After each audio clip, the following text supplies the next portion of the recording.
Hi guys, you're welcome to my YouTube channel. My name is Yvonne Princess Shabangu. If you are new here, you're welcome to like, subscribe, share, and comment. Please do engage with the content.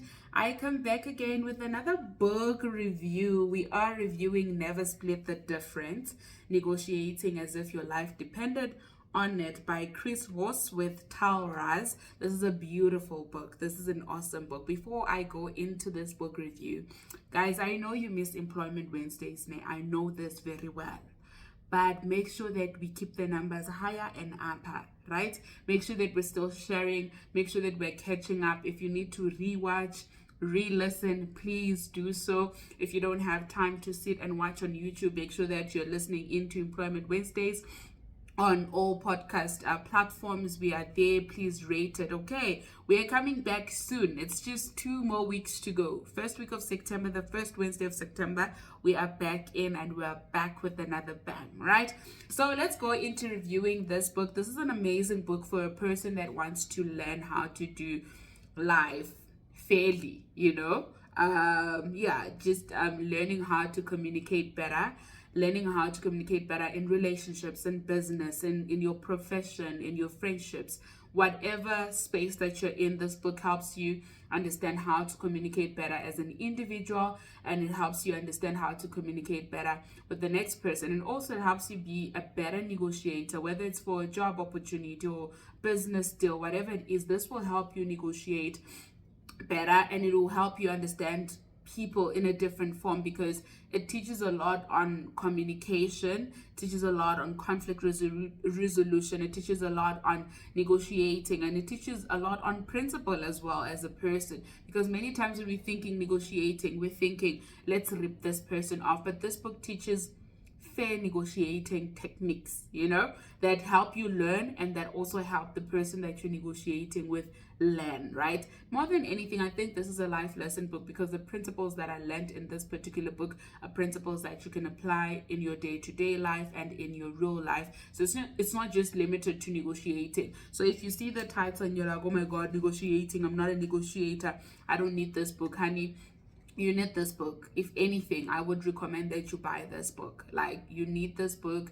It's great, especially for people that are going into the corporate space, people that are upcoming students. If you're a student, I need you to get this book, because this will help you negotiate for better job opportunities, business opportunities, entrepreneurship opportunities. So if you're a student, get a student this book. It will teach you how to navigate relationships with your friends, relationships with your employer, relationship with your colleagues as well. So it teaches a lot on communicating and relationship, right? So before I go into it, why did I get this book? So I'm on a journey of learning more, reading more about business execution and money, right? So those are my new fortes, right? I've always read self-help books and spiritual books, but God spoke to me at the beginning of the year to say, I need to read more of business books, more of finance books, right? So I was like, every time I go buy a book, I'll buy 3 types of books, right? So I have 3 books, so I'll buy one that is a financial book, I'll buy one that's a spiritual book, and then I'll buy one that's a business book. If I'm lucky enough to find one book that has a touch of it all, like this particular one as well, then I buy one and any other books that I would like to buy. So on this particular day, when I was buying the books that I was buying, this spoke to me. Like, you guys can see how bright it is. It spoke to me, and then I'm like, negotiating? I believe I'm one person who loves conversing, right, and who loves negotiating their way. So I'm not likely to just take a no for an answer. I want to understand why you're saying no, and I want to convince you to say yes. So I thought to myself, this resonates well with my persona, and because also I'm going into an era where in a couple of years from now, I'll probably be an entrepreneur or a business person, right? And I'll probably be a supplier, and I'll be working with suppliers, and I'll probably be closing off deals and all of that. So I thought to myself, let me start teaching myself, because also there's certain drafts that I need to write, particularly sponsorships for Employment Wednesday. So this would help you also tailor make certain business proposal sponsorship request. Then you're able to include everything that you need to include, or you're able to negotiate for a better offer from prospective sponsor. So I was like, you know what, since I'm in that era and also working towards going into that particular era where I'm probably going to be in and out of boardrooms, negotiating deals, closing off deals, I think this is a good book for me to read, right? So I don't regret getting it. It's been great. I'm going to share as much as I can, but I highly recommend you get this book. This is from Exclusive Books. It's 275. Loved it. And like I said, it's by Chris Voss with Tal Raz. It's a beautiful, awesome book. Get it for yourself, right? So I'm going to be referring to my notes, guys. Please pardon with me, because so the trick with like business books, so business books are not the same. So I've read at least two, okay, not just business book, but economical or rather entrepreneurial books. They're not the same as self-help books or spiritual books. So like with spiritual books or self-help books, it's easy for me to digest, because it's like, okay, like for instance, I'm Christian. So each time I read self-help books or spiritual books, they always refer to Christian principles that I'm already familiar with, principles that are so easy for me to apply. But with entrepreneurial books or with finance books, you have to literally apply or literally digest.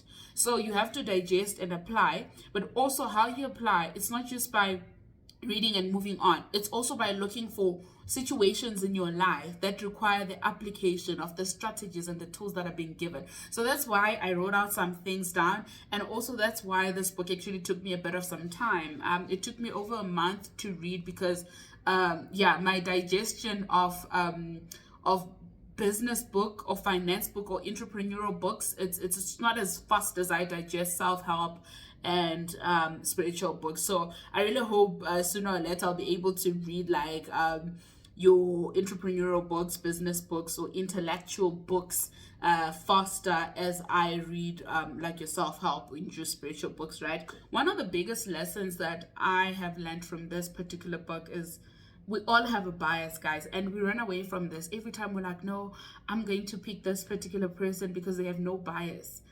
We all have a bias, whether we want to admit it or not. It's just that some people's bias is completely obvious, or maybe it's detrimental to the situation that would be facing. But we all have a bias, and here's why. We all have a bias because our biases or our choices or our life decisions, whether we want to admit it or not, is influenced by how we are raised, where we are raised, by whom we were raised, the principles within our homes, the schools that we go to, the friends that we make, the workplaces that we work, right? You find that when you enter a certain space, a person can easily say, oh, you studied at UJ, and not because you articulate yourself a certain way. There's certain principles that can only be seen in UJ students, right? Or can only be understood better by UJ students, right? Like for instance, AI. I'm not saying other universities don't understand AI and stuff, but the University of Johannesburg is actually like the biggest contributor of AI, because also the biggest contributor of AI in Africa was our chancellor. So it's stuff like that, right? So we all have our biases, so it's always imperative to understand that we all have our biases, right? And then listening, when it comes to communication, listening actively is very important. So half the time we listen to respond, and I'm so guilty of this because sometimes when people speak, I'm just ready to answer, but it's important that you actively listen so that you are able to respond appropriately if there's a need to respond, right? And then there are different methods of negotiating. So the first method is mirroring, repeating what the other party said. So this just doesn't apply to negotiating. In order for you to sometimes understand what the next person is saying, you need to be able to repeat what they've said so that you reiterate what they've said to you so that they understand what you've heard. And if you're saying the incorrect thing, they're able to actually say, oh no, that's not what I said. What I'm actually saying is A, B, C, D. So always mirror the person that you are having a conversation with in any communication, or whether it's negotiating, whether it's communication, or whether it's even conflict. Especially when somebody says something that triggers you or that you don't understand. always repeat what they've said to you before reaction. And I know that it's easier to quickly react as opposed to actually repeating what they've said. But repeating what they've said, it actually helps them also process that they're saying something that you don't like, or they're saying something that is unfair to you, right? So, and then you also need to label. You've mirrored, now you have to label, right? So when you're labeling, it's important that you label certain feelings. So in terms of labeling, feelings are very important, right?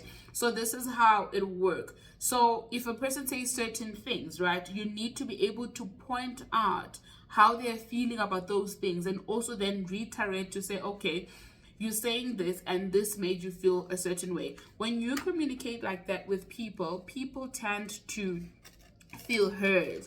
I hope you guys know that there is a difference between being heard or being listened to.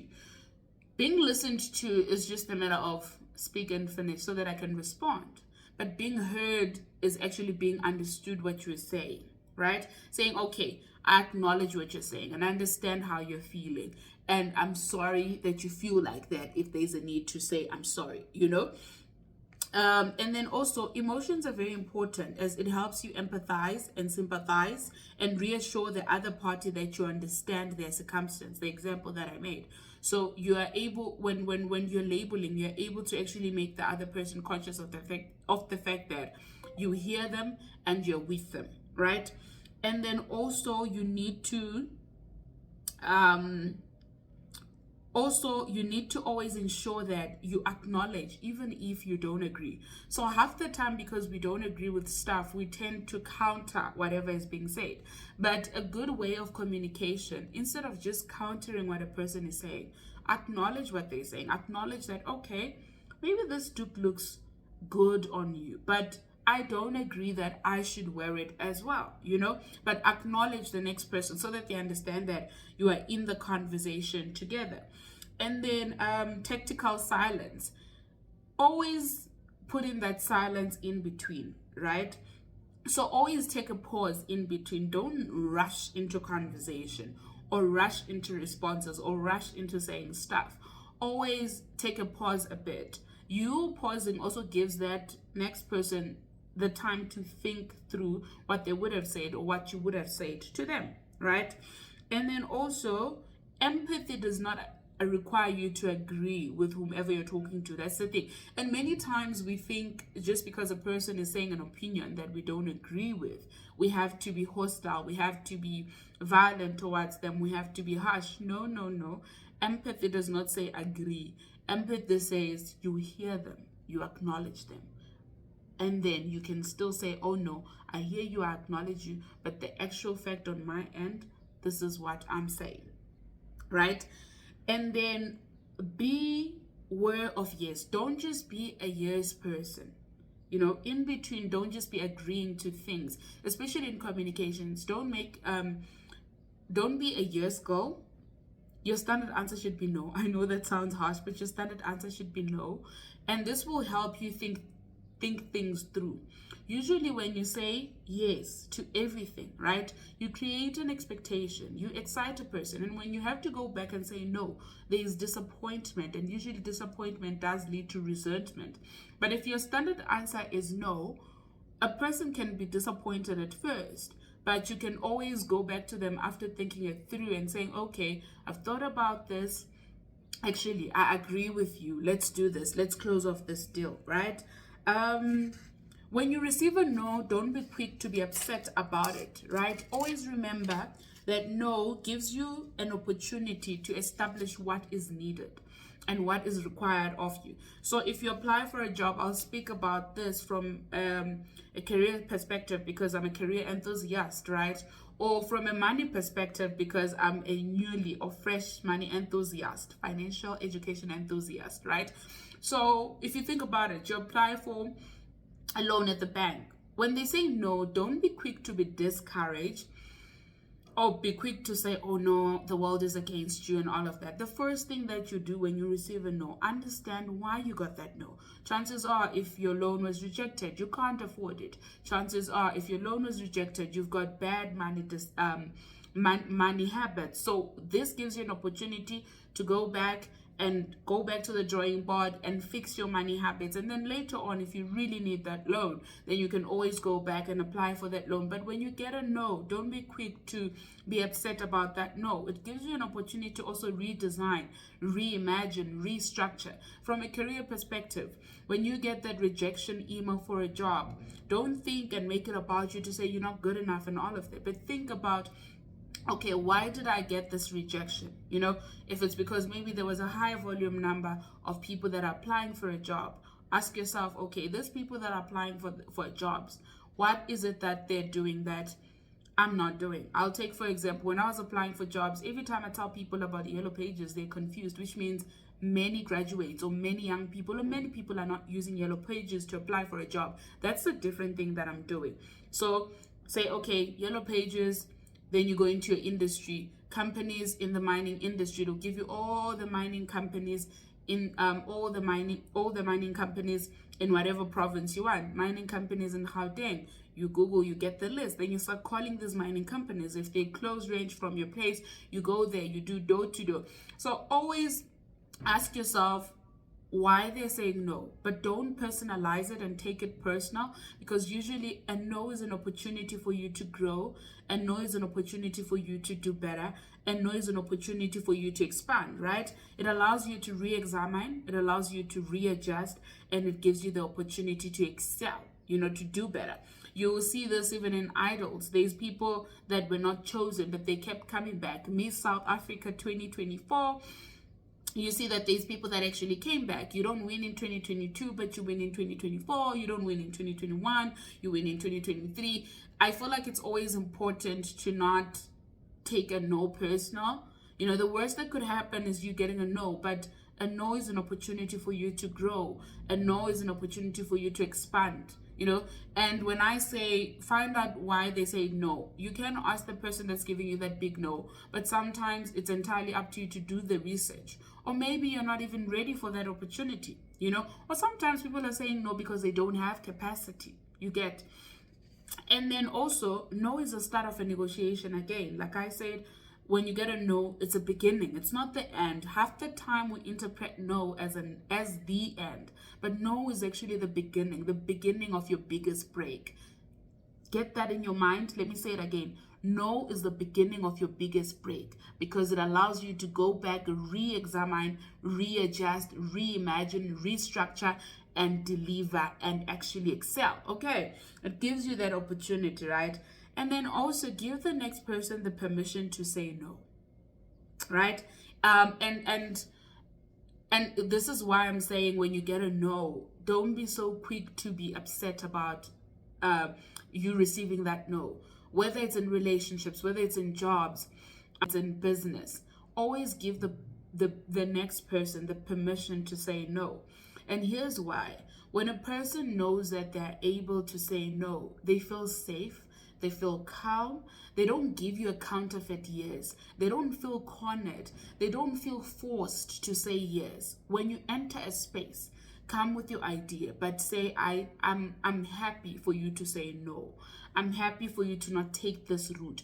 And when you give people permission to say no to you, you enable yourself to be able to adjust to a new yes, or to be able to adjust to a new route. Because when you go into a room wanting nothing but a yes, you risk yourself being depressed, being disappointed, and you create an uncomfortable space for the person that is supposed to give you that yes. So when people know that they can say no, half the time they actually say yes, because their yes is not influenced by you cornering them. Their yes is not influenced by you forcing them into it. So give people permission to say no, right? If anything, give people permission to say no, right? So I see that on my notes, I wrote that I needed to go back to page 79, right? Yes. So here are some of the ways that you can, you have to train yourself to hear the word no as something other than rejection and respond accordingly. So no is not, like no doesn't always equate to rejection. Sometimes no is actually redirection, right? So this is what Chris says. right? This means you have to train yourself to hear no as something other than rejection and respond accordingly. When someone tells you no, you need to rethink the word in one of its alternative and much more real meanings. Stop thinking that no means you're not good enough. Stop thinking that no means rejection. Here's what you can look at it as. I am not yet ready to agree. You are making me feel uncomfortable. I do not understand. I want something else. I need more information. I want to talk it over with someone else. This is what no could basically mean. Like, I'll speak from it. I'll speak. I was having a conversation regarding possible sponsorship for Employment Wednesdays, right? So we're on call with this particular individual. So he keeps on asking. So at first he's like, "Oh no, I don't think that's gonna work," right? So I create a situation where we're having a flowing conversation. Now I'm explaining more about Employment Wednesdays. And then I'm like, by the way, have you watched an episode of Employment Wednesdays? Oh, no, I haven't. And then that person is like, okay, I'll have a watch, but tell me more. Then I keep on telling them, now they understand. Now they're even giving me ideas or pointers on how to draft the proposal and all of that. So you see, sometimes people are saying it's not going to work, or they're saying no, not because your thing is not good enough, but because maybe they don't understand the brand you're selling to them. Maybe they're not ready yet, or maybe they're uncomfortable. So people must be given permission to say no. Thereafter pausing, ask solution-based questions, or simply label the effect. What about this doesn't work for you?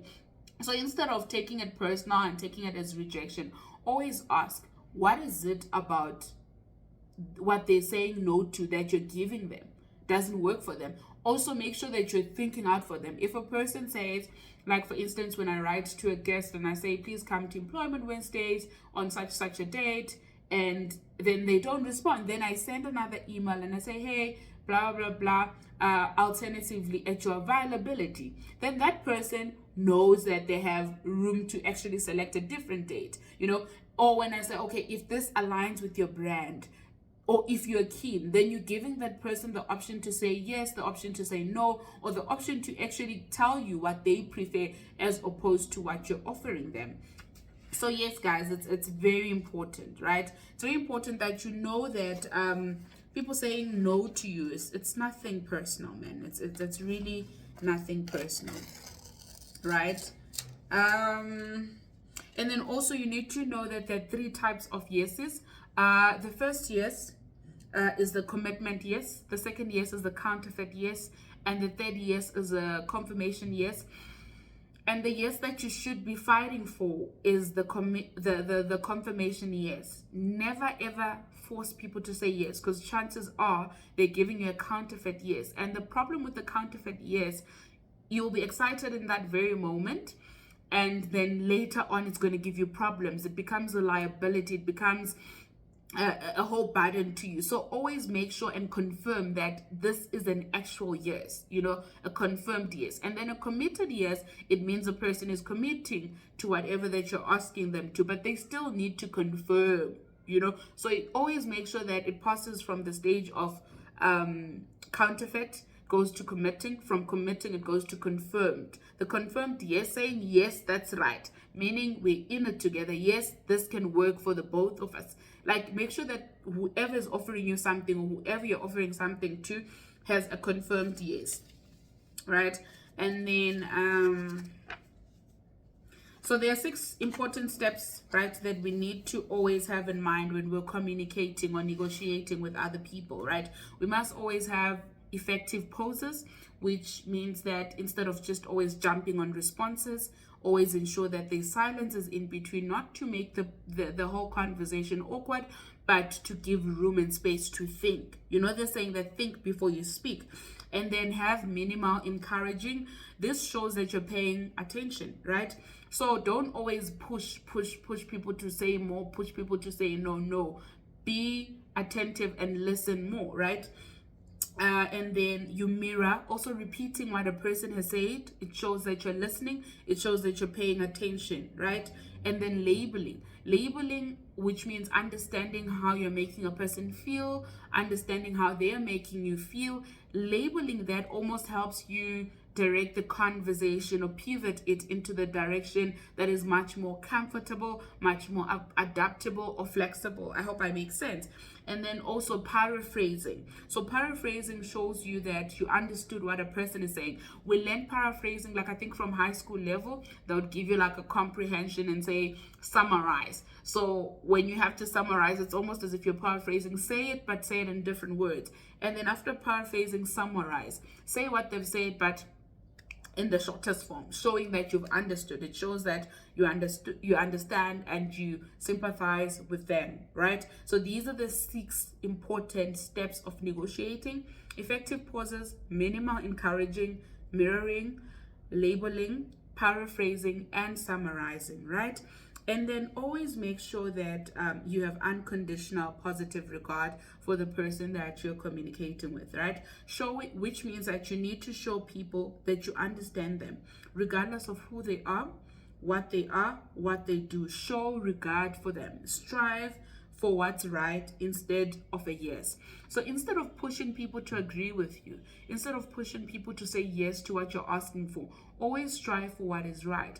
And also always hold every single human being of high regard, regardless of where they come from, regardless of who they are, regardless of what they earn, what job they do. That will carry you for a very long time, and that will place you in rooms of opportunity, and that keeps you a very grounded human being, knowing that everybody is of high regard. Everybody is of regard. Yourself, the cleaner, the executive, the secretary, the PA, everyone is of high regard. Everyone is of high regard. Okay, instead of trying to make people agree, always make sure you're fighting for the right thing or the right cause, right? And then don't compromise, right? I know we're taught that no, sometimes you need to compromise. No. Sometimes you don't have to compromise who you are, right? As often it brings out bad results. One party may feel happy, but the other for sure feels unhappy. So the moment you compromise, you're compromising yourself for the next person. The person that you're compromising for is happy, but you're unhappy. And you know what happens when you're unhappy? You make bad decisions or desperate decisions. So always make sure that you're not compromising, right? And then we often say compromise is hard, but actually it's safer. It's safer to compromise.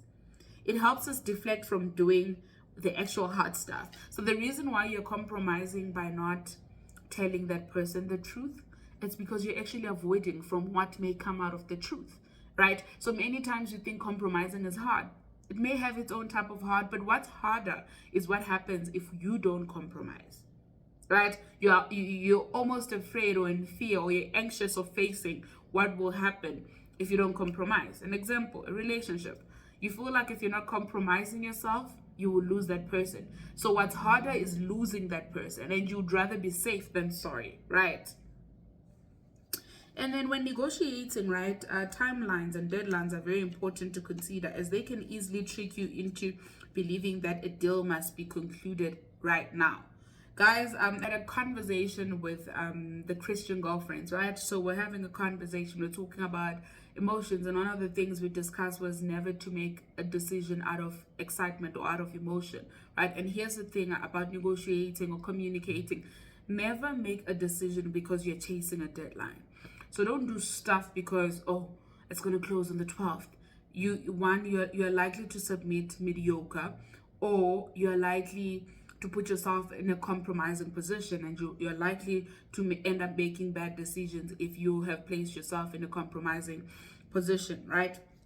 And then again, you always need to know that deadlines are usually an illusion, which causes unnecessary stress and anxiety, and makes it seem like if you miss, you're gonna faint.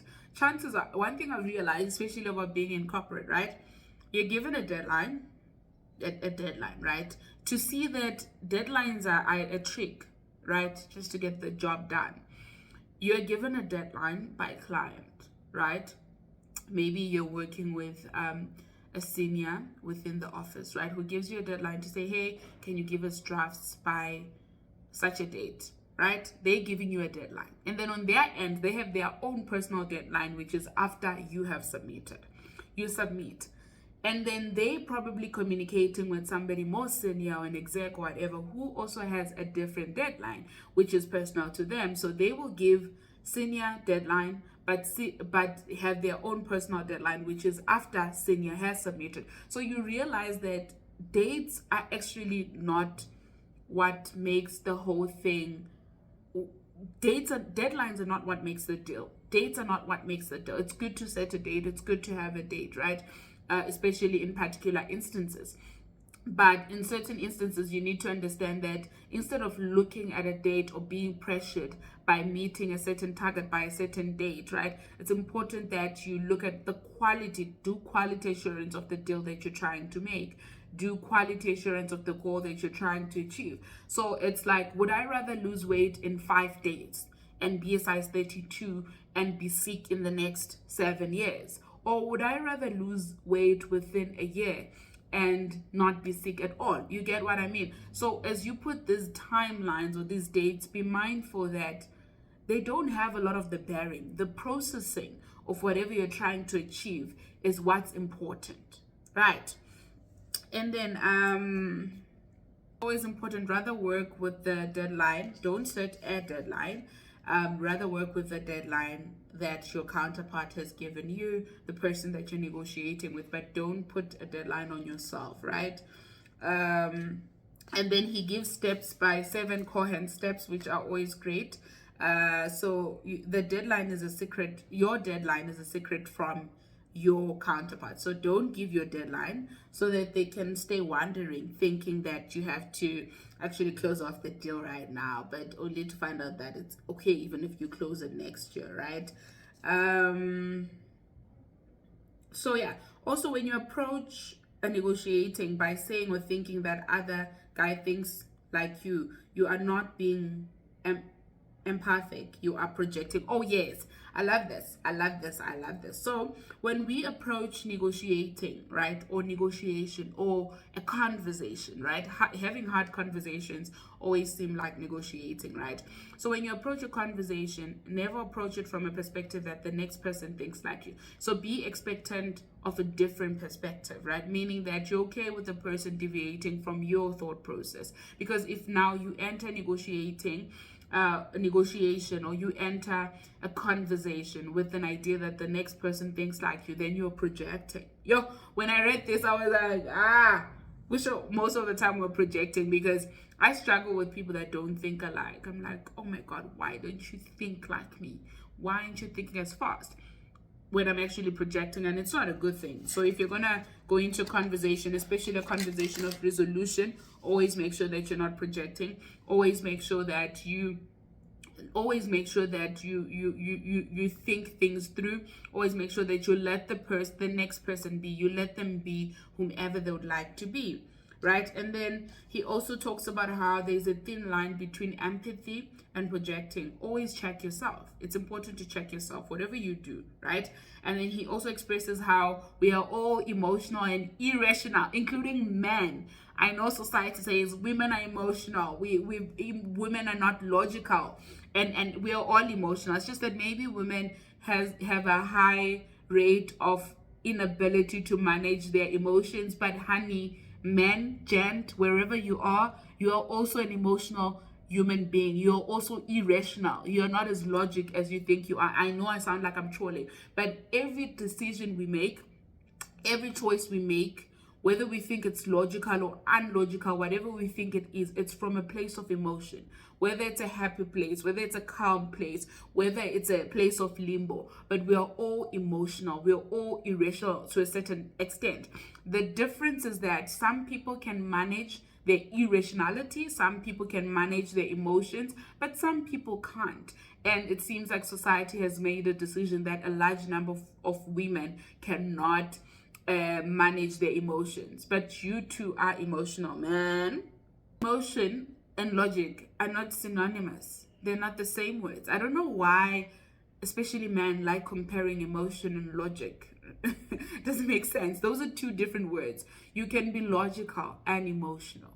You can be emotional and logical, right? You can be both. You can be illogical and be emotional. You can be logical and not be emotional. I don't know if you get that chat, but these are not synonyms. They are different words, and each individual possesses each. You have some sort of logic, you have some sort of emotion, whether you're male or female, old or young, but we're all emotional and irrational, right? And then we always insist that people should use logic and not emotion, when in actual fact, emotion is the decision maker. Decision making is governed by emotion. If you catch me on a good day, if you catch a man on a good day, you catch a woman on a good day, and you say, hey, please sponsor Employment Wednesday, honey, you're getting that yes, because they're feeling happy. If you catch them when they're having a bad day and their emotions are all over the place, whether you're a male or female, they will say no. So decision making comes from emotion. It's just unfortunate some people cannot balance their emotion, and some people are not as expressive, and some people don't take things personal. But also the fact that women, we always take things more personal, it doesn't make us more emotional, because also that's a different phenomena altogether. But because society, it says because you take things personal means you're emotional, you're overly sensitive, and those are three different phenomena that can be possessed by either men or women. I hope you guys get that, right? So it's always important to understand that the place of decision making is emotion, whether you're male or female, whether good or bad emotion, but our choices, our decisions come from a place of emotion, right? You choose to go to that brunch with your partner because emotion, your feelings towards them, right? And then instead of running from this rationale, we need to learn to regulate our emotion and actually use them appropriately. So instead of trying not to be emotional, trying to be overly logical, right? Or overly use logic, trying to be overly logical, trying to be overly a certain way, right? Use your emotions appropriately. Learn to manage your emotions. It's a skill, emotional intelligence, right? Make it a task to say, you know what, I'm going to be so great at this. I'm always going to manage my emotions. Just be that girl or that guy. We're moving. Really, really love this. And then I love how he also speaks about how many times, instead of taking that 99% risk that could give you a good return, we always settle for safe. So you would rather maintain your reputation, rather maintain your comfort, rather maintain where you are, as opposed to taking that risk of saying, okay, you've got this 5 million. There is 85% that you're not going to get it. But 15% says you might make over 10 million. But we're not going to go for over 10 million. We're going to say, no. Let me rather keep my 7 million as opposed to going for the over 10 million. And then that shows you how we are wired to settle for safe. And most of the time, safe limits you. Safe limits your God-given talents, abilities. So every now and then, take a risk, especially if you're younger. I think it's much more easier taking risks when you are younger, because you don't overthink too much. You don't think about a lot of things. But I've realized that as I personally grow, I tend to think everything through. But back then, I wouldn't think things through. I'll just take whatever risk. And I've realized that I've managed to beg more opportunities when I have a willing heart to actually take a risk. So sometimes just take a risk, right? Stop avoiding loss, guys. I feel like we're taught so much about not to become a failure, not to lose, not to, but we are not taught to maintain winning. We are not taught to maintain success. We are taught how not to be. Don't be this, don't be that. But sometimes let things fall apart. Sometimes your biggest breakthroughs are in the falling apart. That your biggest breakthroughs are in the failing. I've spoken to some successful people, that would tell you that I had to sell my business for peanuts, but the comeback was insane. But the ability to be able to let that go, society sees it as loss, but you should see it as an opportunity to grow, to expand and do better and become better, right? And stop settling for less, right? Always make sure that you're risking as much as you need to, guys. Be a disruptor. Pastor T.D. Jakes speaks about being a disruptor. Be a disruptor. Be the person that's willing to stand in the places that that make you so afraid. You know, be willing to take up those positions. Those are the positions that are going to teach you. The things that you're so great at, it's good that you're great at that. It's good that that pays your bill. But the things that make you so afraid, you see that fear to pick up the camera and start your YouTube channel, that might be the first breakthrough for a family to become millionaires or billionaires, or that might be the first income that helps you invest in something greater and bigger. So be willing to step up and do the hard stuff, and be comfortable with being uncomfortable. You get, right? And then always make sure that you're willing to pivot. He speaks about pivoting, you know, even in conversation, even in negotiating. Teach yourself the skill of being able to pivot. Being able to pivot from your jobs, moving around positions, but also being able to pivot in conversation. When you realize that you've said something in the room that you're not supposed to say, instead of falling apart and thinking, oh my God, I've messed up, learn how to pivot to something different, something that is more interesting, or something that could actually serve you, right? Teach yourself to navigate, teach yourself to pivot. It's a skill that we all need, right? And then he also speaks about when you've gotten these deals, when you've won, when you've gotten that confirmed yes. Be a person who's generous. Be a person that's a gifter. You know, once you secure that client, Christmas time, send them gifts. Once you secure that client on their anniversary, your anniversary, send them gifts. It's an art, it's a psychology. When somebody feels appreciated, right, they actually want to give more of themselves to you. You get, yeah. And then also, in everything you do, always ask calibrated questions. So open-ended questions. So I remember my English teacher used to like saying, Yvonne, don't answer. This is an open-ended question. Sit with it, think it through. When you provide me with an answer of your comprehension, I will see that you actually applied yourself. So when you converse with people, when you're doing research, when you are negotiating, when you're communicating, always ask the open-ended questions. Always ask, how am I supposed to do that? How are we going to achieve that? How are we going to get to that? You know, the how, we don't use the how a lot, but always use how a lot, because it helps you know better. It helps you understand what the next person wants from you.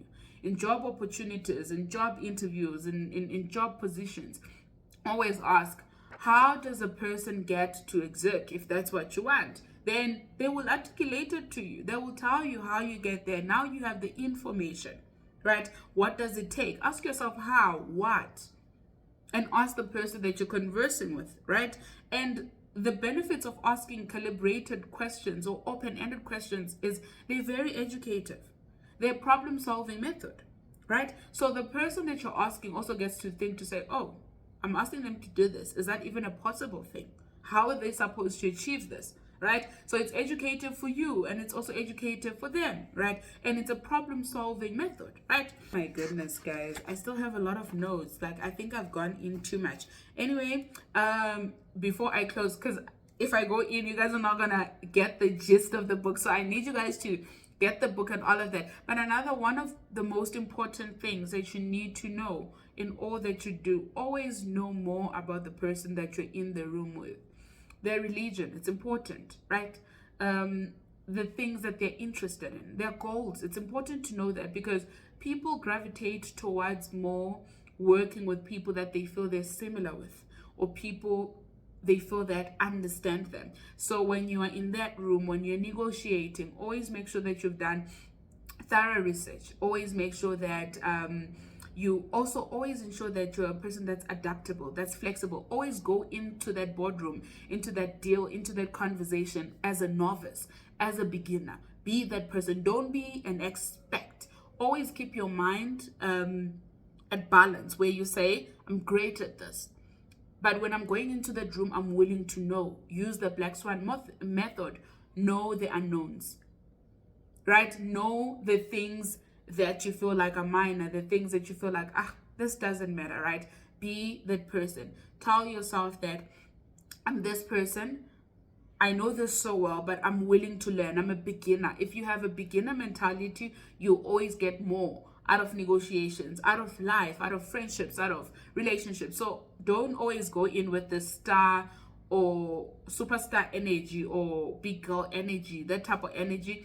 And above all, before I close, one of the biggest things that Chris says he hopes that we get from that book is actually being able to embrace conflict, being able to embrace conflict, healthy conflict, being able to have hard conversations, understanding that conflict is not aggression, conflict is not violence, conflict is not being harsh, but conflict is saying, I disagree, I have this view, and I want to share this view with you, or I understand that we're not reaching to the same point, but I'm still willing to have that hard conversation with you. Many of us run away from conflict because we think conflicts end relationships. If a conflict ends a relationship, just know that there was nothing there. There was never a relationship in the first place, because good, genuine relationships are actually elevated and grown by conflict. So have conflict without wasting any much of your time. Hope you enjoyed this book review. Tell me, what are you currently reading? And do not forget to be love and light.